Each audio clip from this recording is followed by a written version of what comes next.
Meya wanyi mama sina tabu gamba otya oli bulungi mukama kyafuga ekisinga okuba ekikulu banaye Friday byagwawo wabiraba ebyagwawo ku Friday nabiraba naye zimu ku mbeera zetuyitamu ng'abantu nti abantu ensi bwatunaginyonnyo katosobola kutegeera nti embeera esookutuukako nze yali entuuseko ng'omuntu nali ntegeseko ekivulu enkuba neetonnya neetwala buli kimu nenzira ku zero omuntu omu bukyala nagamba waliwo akuloga ngamba waliwo andoga era mba kuba na mutima mutobo nange kati nnaku nandibadde mulogo naye kuba nzikiriza nti buli kimu kirina reason lwaki kyapinize mu bulamu bw'ensi nenkireka nekigenda enkuba bwe yatonnya ekivulu naawe nakistopinga kyaliwo obulenzi mu paaka nenkistopinga ate enkeera nina okugenda erugazi era nenziramu nenkubira erugazi ku Freedom Square oba Freedom Tree awo nendamu nenkubira erugazi so nze si kipya gyendi era promota yenna alina okufeesinga ku mbeera eyo embeera eyo okukakasa nti ddala omachuwalinze mu kutegeka ebivulu olina okusooka gifunamu waliwo embeera bwejja enkuba neetonya netwala ebintu waliwo embeera nejja noba nga olina abantu ng'abayimbi tebalabirika nobeera embeera ejja ng'abayimbi webali naye ng'abantu tebalabise so embeera promota olina okuba nga ogifunyeeko bwewatu nagifuna kiba kitegeeza ejja kujja ate wenejja ejja kujja nga mbi etwale buli kimu kyolina yaman kikyoyinza ogamba bigi mu kaseera kano ne kamiliyoni bigi kamiliyoni sina kyenja mugamba okujjako bigi manyi kizibu nnyo okusanga omukyala ategeka ebivulu yali donizira ne basitwaka bebali bategezekoko ku bivulu so bigi ekyemugamba kiri kimyuka phases mu nsi ozitambula ekintu ekiyitibwa nti nogenda kukula mu kutegeka ebivulu kwe kusanga embeera bwetu era nkugamba mukyala yonna gy'oli maama topowa kola sho tokoma kweyo gula sho z'Abannayuganda because osupportinga Munnayuganda oba osupportinze Uganda at large yonna kamiliyoni lwaki etoyagala mu advice kyogamba ye talinawo asalirwa mu kintu kino kamiliyoni talina kyasalirwa nga ye mbuuza ku lwaki kamiliyoni aleeta ddoboozi lye ono omukazi akutte ssente okuva ku 100 ekisookera ddala nezidda ku 0 kyantuukako ku mega fest ogijjukira bulungi Museveni agamba mbisazizzaamu ng'esente zonna zotaddemu tebagenda zikuddiza nodda ku 0 so n'omukyala yakutte ssente n'azijja eri n'azireeta byonna ne bisiraana kiba kitegeeza ayinza okugenda ne mulooni ayinza okwewola kati kamiliyoni tasobola kwewola okitegeera kati ensonga nkisasidde nnyo omukyala hane kamiliyoni nga ye experience eyo n'agimanyi ye abiyiseemu just bigambo biyinza omutiisa naye mbwa ekivulu kwenkuba etonye si gwegusose waliwo yali Blue Africa by then yali akeze nafunako embeera bwetyo nibakisazaamu ate nagenda nayimba ekivulu nagenda nayimba ku kivulu oba kya GNL yali ku katikati nga yo baali ku Blue Africa awo ku hotera opposite Serena awalungawo ekifo bali batege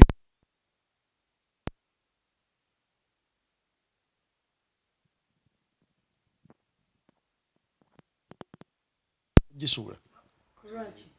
kamina sokusukira mmoja natekawo embeera stage n'agisuula naye kusinzira ku professionalism yabadde mu kifo ekyo so subira nti Steve Gina okuva eri n'ateeka sound ye ey'essente nnyingi ogizanyireko ku bubadi tekisoboka eyo teyabadde stand ekyabadde just mbeera yansi wetu kyazewo ekityo gravity twakola ku social media ne gravity nga mwetwalira gravity mwana omanyi ayinza okuba nga alina ssente kati omanyi omuntu oba ne ssente bintu bingi nnyo byolowooza nti nno osobola okukola weerabira bakyaliibo ovuma olengeza abantu muntu nga alina atandise okufuna ku kasente kakawera but ssente mugenyi leero gravity yazina enkya zinza ajja okuba nazo ayina gravity alina ssente sebo gravity tomuyita nti omuyimbi I think yomu ku balapa abasinga ssente assets zayina nga ye azimba ennyumba eri ku beach ayina ssente gravity just kati embeera ne ssente n'okuba nti yava mu ghetto embeera mulimu abantu abava mu ghetto embeera nezigana obavaamu kati ye gravity kati okunvuma ku gravity ku Facebook nganze era na mu comment ze nemugamba seewuunya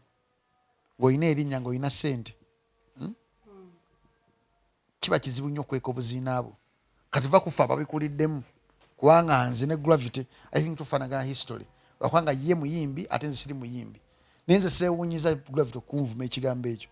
because kyasinga n'okwagala mu bulamu bwe. I think ekyo kyanvumye ekireka kyakererako kyaddaka okulankyawo kyaddakaawo wekimutikkira kyova nti kibeera nakyo mukamwa so seewuunya ng'akinvumye. Lwaki wavudde n'omuyita omulogo? Ye wakakasa otya nti mulogo? Kubanga yagamba sho tejja kubaayo neetuuka ekiseera neetabaayo mugamba Gravity oli mulogo kubanga n'olulimi nalwo lulogo. Omuntu ayinza okuba nga tagenda mu ddogo naye ng'alina olulimi olubi okitegeera ninga nti Gravity mulogo ko yena ngamba olinganga kino nengamba okay seewuunya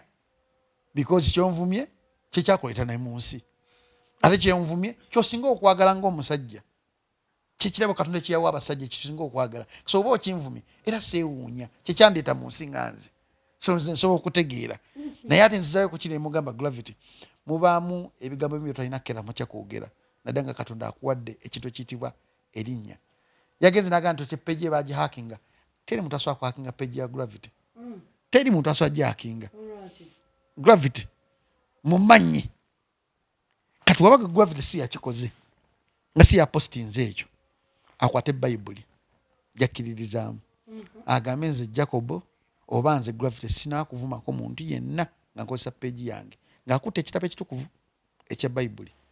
asingeyo ekintu kyasinga okwagala ng'akikutte agambe nsingayo obugagga bwange oba talenti yange oba nsingayo Katonda okunsiraanya bw'aba nsinze yakikoze Katonda nsiraanye ng'akutte Bayibuli ate nza jjo gimuwa Bayibuli gye nzikiririzaamu gye mmanyi entuufu kwanze manyi Bayibuli entuufu wakyogera ku kamera nangamba nze Gravity sinze yawe mudde sinze abadde avuma abantu Katonda nzijeko byonna bye nnina nja kukkiriza si yakikoze. Kyogamba ekyakyogera amaze postinga nti Katonda asasula ng'amookinga kamiliyoni naawe okuvuma yakyogera nga amaze okupostinga ebyo nagamba peegi yange bagihakinze naye nze manyi Gravity tebana kuhakingako peegi ye oye Gravity era seewuunya ayineko ku mutima bwatyo maani kati kankubulye mulimu abantu abakola ebintu buli muntu alina engeri omuntu yali amukozeko ekintu nange n'omuntu yali gwe nali nkozeko ekintu nagamba Jacob oyo wambwa ne Gravity alina ensonga akyakola ebintu kamiliyoni byamukola n'abyogerako ne kamiliyoni alina abantu abamukola ebintu nebamufula kikyali so buli muntu alina ekko ly'omuntu mu ye okitegeera kati wekikusanga nga gwali waawo gwetika obulumi obwo bw'abantu bonna abali bamunyiizizaako so kulwange seewuunya Gravity commenting ekyo era seewuunya kugamba kamiliyoni wampisa mbi kubanga manyi kamiliyoni byasobola okukola nebyatasobola kukola kati omugamba ki Gravity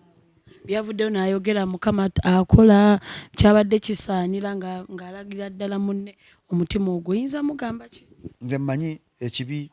tekitereeza kibi ekirungi kyekitereeza ekirungi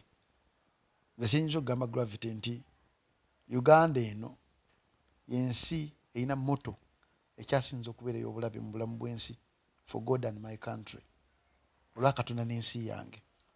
ekigambo eyo moto eyo si yakuzanya nti Katonda akuyimusiza Gravity olwaleero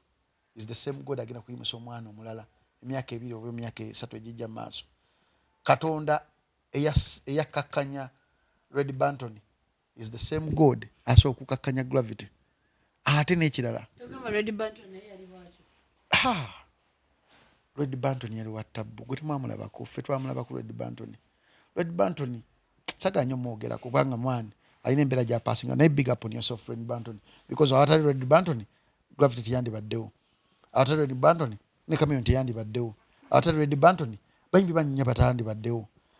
mu kuyimba kwe ya inspiring abantu banyinja okujoininga the industry nze obubaka bwange bwensindika Gravity buli mu ku nsi kuno ofunangako omuntu ng'olina omuntu ng'oswalira omuntu bwe watoswalira muntu ensi negenda kukulema ate n'ensi n'onookera ku makya n'ofuna ssente zenkanawa twali tulabyeko abagagga balina ssente ne badda ku zero ng'ebikolwa byabwe nga balina ssente nga bibyabaleeta okudda ku zero so Gravity mugamba ssente mugenyi ate ne talent mugenyi leero gw'olina akatambaala ekyajja kubayo omuntu omulala akayina nze gw'ovumya ekigambo ekinene olunaku lwaleero ninako ekintu kimu oba bibiri bye nani nkozeko mu bulamu obwo ng'okutuuka awo wooli so sente tezikwerabizanga n'erinnya tezikwerabizanga abantu ababaddewo awo ng'okaaba mu bulungi ne mu bubi kubanga sente zijja ne zigenda naye abantu abakwagala eddala babirawo ku kido naga nti gwavi tetujja kuggwa katubeere naawe kati abantu abo bwokera ku makyatu n'omulengeza ng'omwana omuto nga mutabani wo even if olina sente kiba tekikola makulu nange yannengeza kubanga musinga obukulu ate n'experience njimusinga ate n'ekirala namusooka okubeera n'erinnya by the way okitegeera kati ebintu byonna embikombayindinga musinga obukulu namusinga okuzannya omuzannyo gwalimu yansinga ayinza okuba nga nsinga sente n'erinnya okitegeera but byonna bifeedinga ekintu kitafeedinga gwe sikolimye nyamba bantu bangi nnyo bahipop abagenda okujja gye bujja mu maaso nti talent gy'olina mugenyi akyalewuwo erinnya ly'olina mugenyi likyalewuwo esente z'olina mugenyi zikyalewuwo nanyini Green Bank yaliko omugagga nga tasubira nakukwavuwala naye saa zino oddamu n'omulaba ne famire n'ogiraba kyadda ku zero ebikola by'abantu abali famous bebakola bebibayigganya nga tebalina mannya yaman kale nga tuvuddewo kaawo omukulu nisenwe agamba nti abayimbi tuyambe ku nkuka eyo gigobe kiddaman nisenwe yavuddeyo napositinga nagamba nti abayimbi tebamuyambye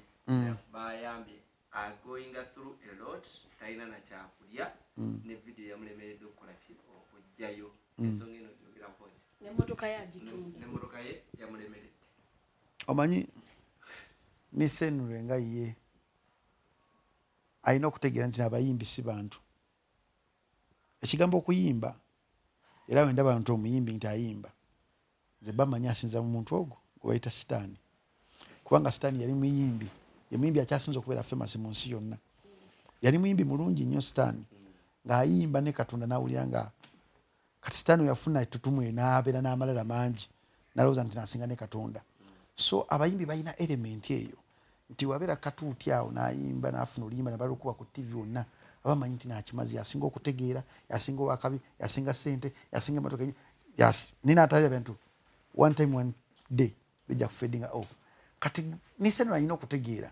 nti abayimbi tebayamba twalabye wano abantu nga bafudde ku Freedom City basukka mu 10 gwalabeko omuyimbi agenda n'anoonyereza abantu abo famire zaabwe ziri zitya basirise kamiliyoni getu yagudde bagambe sore kamiliyoni biki ninga tulina abantu abafa abajja okuwagira abayimbi bonna abayimba teriyo muyimbi yagendako mu famire zaabwe zaba abantu ninga abantu baliko ku TV nga bakaaba nga balajana okitegeera bafira abaana baabwe bafira famire zaabwe wanoga ntu kankubagizeeyo ngendekoko kubona abayimba ku Freedom City yagenda wadde n'omu kyekiraga nti n'omuyimbi we Uganda wambwa anyonyota bunyonyonsi alinga gavumenti eriko munasonyo kyogera anyonyota bunyonyonsi omuyimbi we Uganda kati nisenure alina okukitegeera nti abayimbi tebasiima abayimbi tebajjukira nga ye watajjukira kubanga naye muyimbi abayimbi wotegeera nti nisenure katikira ku makya omugambe nina show yange wadde mukavalinga omugambe badde nsaa kujja okunyimbira kajja kugaba $5,000,000 nkubuulira abayimbi ba Uganda tebajjukira bali selfish n'obanga wamukeera ku makya n'afukamira ku mavivigo n'akuwa seed naga nyamba onkubire n'olukuba oluyimba ne lufuuka hit enkera kuvuma enkera akeera ku makya n'akulengeza waati abayimbi ba Uganda bambwa nkubuulira kinze through experience gye mbaddemu abayimbi ba Uganda bambwa agamba abakubira amasimu terino mwayagala mukwata kikyali kituuza nze mwadde example bagenda ku Freedom City awo abantu ne basasula mutwalo abantu ne bafa gwenjaga mpeya abayimbi 10 mu Uganda abayimba ku Freedom City abapostingako to rest in peace emyoyo gyafidde ku Freedom City bona basirika nze njaga mpeya omuyimbi 2 abagenda ku family z'abantu abafira ku Freedom City ne bazikubagiza teri wadde n'ogu wadde yatola mutwalo naye omutwalo munene nnyo ku kalya y'omuyimbi wadde yatola 2 naye emitwalo 2 minene nnyo nise nalina okukitegera nga wali omuyimbi muli bambwa mwenna naye twebuuza yabeerako kosebo wano ku industry nga y'omu ku bawandiisi aboogerwako naye naaba nga atuukamu eyo nisenre ye songwriter asinza okubeera expensive oluyimba lwa nisenre lumu lugwa $4,000,000 3 oluyimba lumu lwa nisenre nisenre yawandikira Flona enyimba nga owasiara kenyimba nga oba 8 oba 7 ninga ekitini nnyo limba $2.3 okitegeera so nisenure nga ye nsubira tali bubi nganze mukumulaba nsubira tali bubi oba ina byayisaawo nga ayisawo oluyimba lwe ate kubanga ayisawo oluyimba lwe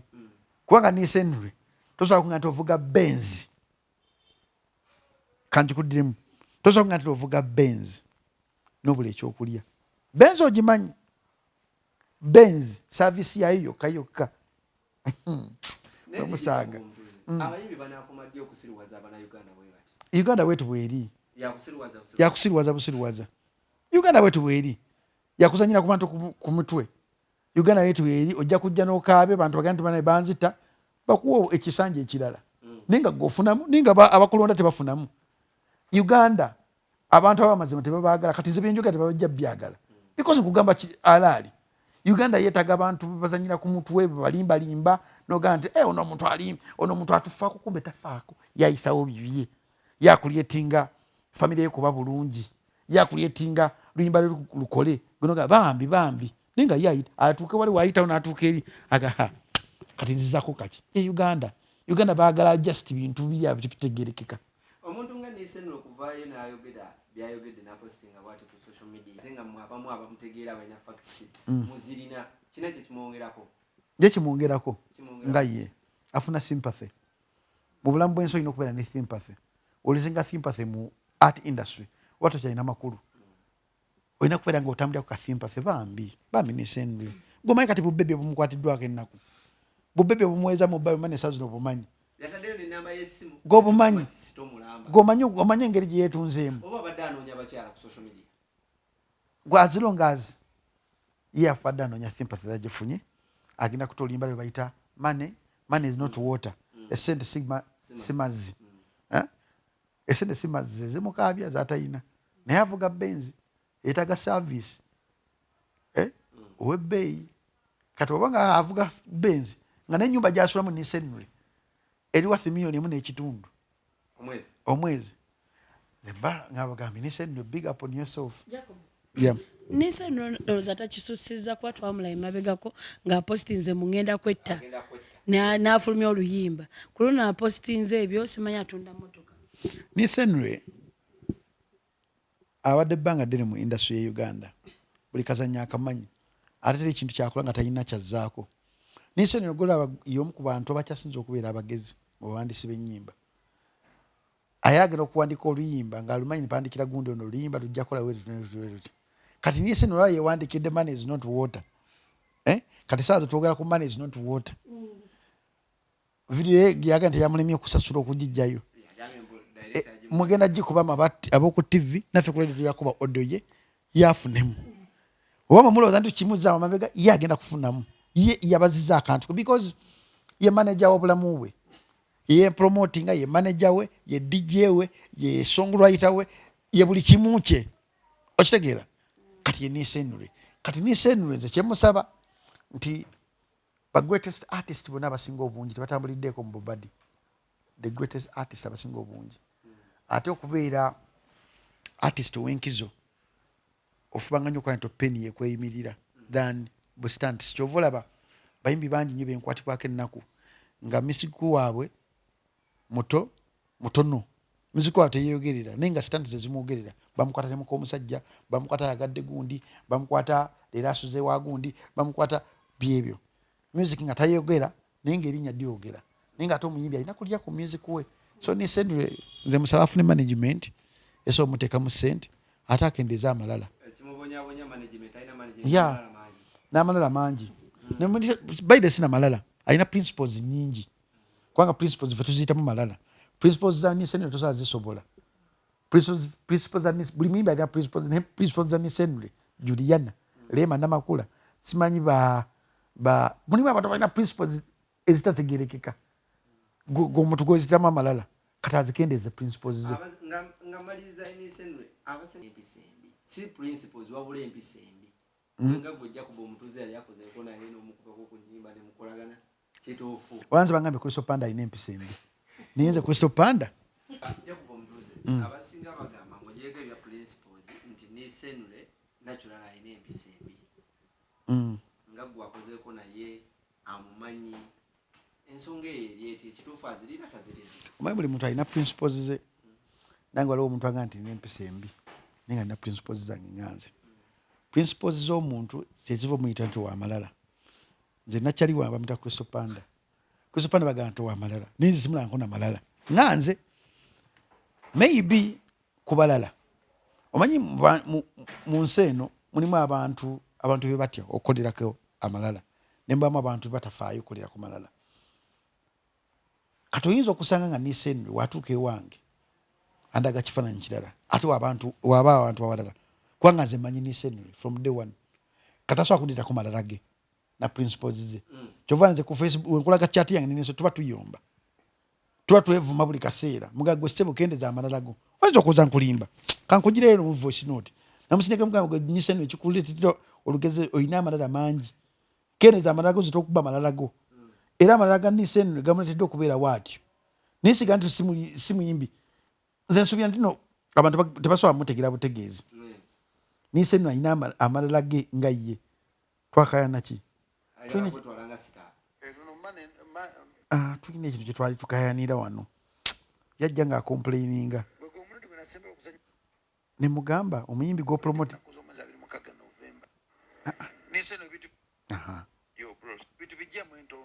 obira tuba tuyomba ne nisenwe nga mugamba nisenwe nga mugamba nisenwe ebintu bijjemu entondo okitegeera nti mubamu ebintu ebimu nga omuntu olina mubeera real gyali kati nze ndi real gyali nisenwe kati mubamu abantu batasobola mugamba kituufu ninze mugamba nisenwe oli wambwa tereeza ebintu byo jjamu entondo ebintu ekintu kiriwo ekiti naakayana nze njagala wekiti nagamba nedda ssebo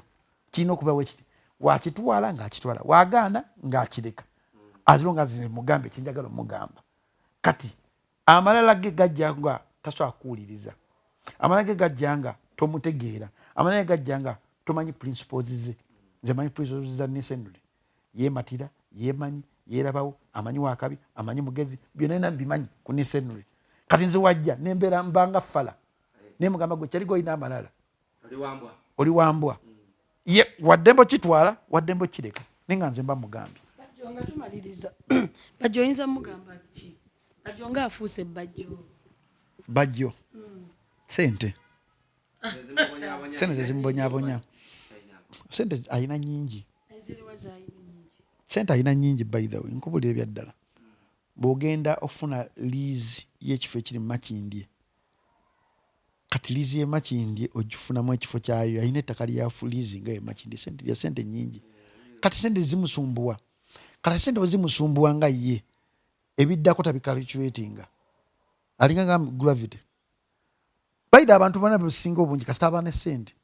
takalculatinga biki biddako naye bajera abaddekawo nga talina adina 10 nga mwavu muzibu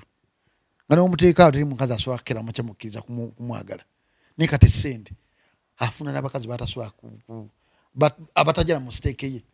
yomba nnyo n'avuma abayimbi mutuufu mu ngeri ye oba emu endala reason being n'abantu bagamba nabo bali selfish. Joey sijja kulimba essaawa zino abimbi be Uganda bambua kikkirize kitwale nze n'abakyali bange bemanyi bakyali bange naye abayimbi be Uganda bonna balina omutima ogwo gumu bali selfish tebajjukira waba bavuma abavumire ddala yes waddembe ye ndowooza ye nze kyesaagala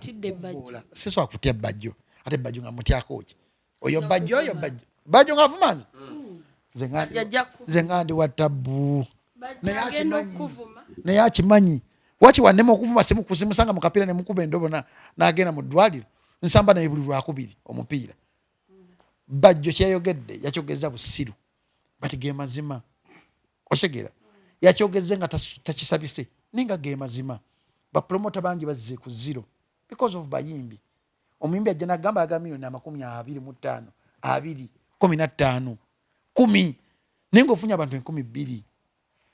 osegeera nogenda mu looni lw'abayimbi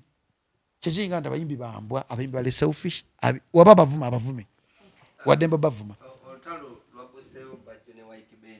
Waikibenda yagambye kati fresh dad bwaba promote Zolo events. Waikibenda yasoma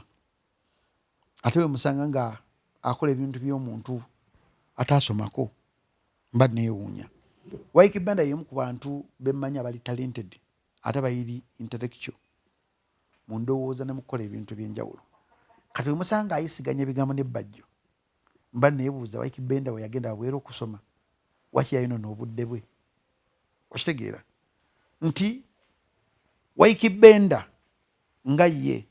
yemu ku bayimbi bensuubira nti bali multiple talented mu Uganda. We musanga nga apostinze ekintu ekyekisiru nsooka ne mbuuzaamu Waikibenda yavudde ku kimanyi muntu naye avaako anyiiga awulira obusungu but yandisose nadda ku bigere bye n'abuuza waki bajjo yakoze kino kivudde ku kibajjo okukola kino mu kamwaka oba nga yamutaddemu mwanukudde ntya kubanga omuntu okumwanukula ng'oli muyivu osobola omuzalawa mu statement bbiri n'omuzalawa abantu abagezi ne bategeera nti yamuzalaye naye mu ngeri ey'ekikugu. Kati ate okola ebyabbajjo byakola oba ofuuse ogenda okuzanyira embizi weezanyira. Okitegeera toba nanjawulo na mbizi. Okitegeera kati Waikibenda mu kusoma kwe n'okuyigirizibwa kwe yandibadde ate yewala nnyo bbajjo n'okuzanya omuzannyo oba omuze gw'embizi gwezannya. Okitegeera n'amwewalira ddala because Waikibenda si ye muntu abadde nnyo mu ntalo nti because bajjo ayinza okuba nga ayogera naye nga ayogerera bapromota bangi. Bajjo ayinza okuba nga ayogera naye nga ayogerera abategesi b'ebivvulu both ku TV ne ku radio. Ekino kisobola okuba nga kyonna kali ya Waikibenda ate kali ya Waikibenda naye akimanyi era ategeseko ekivvulu nga yajja sente mu nsawo ze n'amanyi obuzibu obukirimu. So nze musaba abe ne kiriya erinnya lali kiriya linge alijje mu buzannyo buno bw'ekisirusiru. Teetaaga kuvuma bajjo okubeera relevant, yeetaaga music kubanga mulungi mu kuyimba.